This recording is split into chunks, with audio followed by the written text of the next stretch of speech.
এটা হলো কালকের ভিডিও।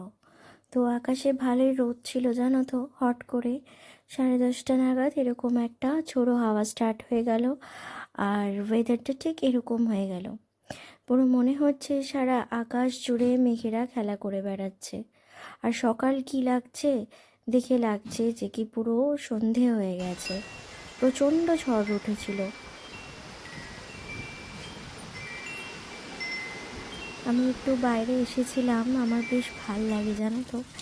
তারপর শুরু হয়ে গেছে অঝোর ধারায় বৃষ্টি।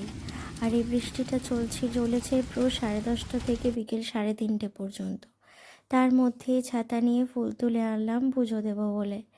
আর ফুলগুলো এমনভাবে বৃষ্টিতে ভিজে গেছে, দেখে মনে হচ্ছে যে প্রচণ্ড গরমে মানুষ যেরকম প্রাণ পেয়েছে, ফুলগুলো গাছগুলো ঠিক তেমনই প্রাণ পেয়েছে। পুরো সতেজ হয়ে চনমনে হয়ে উঠেছে। তারপর একটুখানি ঠাকুরকে ভালো করে সাজিয়ে গুছিয়ে পুজো দিলাম। আর আমার না ফুল দিয়ে সাজাতে ঠাকুরকে খুব ভালো লাগে। গাছে যত ফুল থাকে মনে হয় যেন সব তুলে নিয়ে আসি, আর সব দিয়ে ভালো করে ঠাকুরকে সুন্দর করে সাজাই। ঠাকুরঘরটা এরকম দেখলে না মনে হয় যেন ঠাকুর স্বয়ং বিরাজমান সিংহাসনে আমার। তো পুজো টুজো করে নিলাম। আর এখনও কিন্তু বৃষ্টি ভালোই চলছে, মানে অঝোর ধারায় বৃষ্টি চলছে।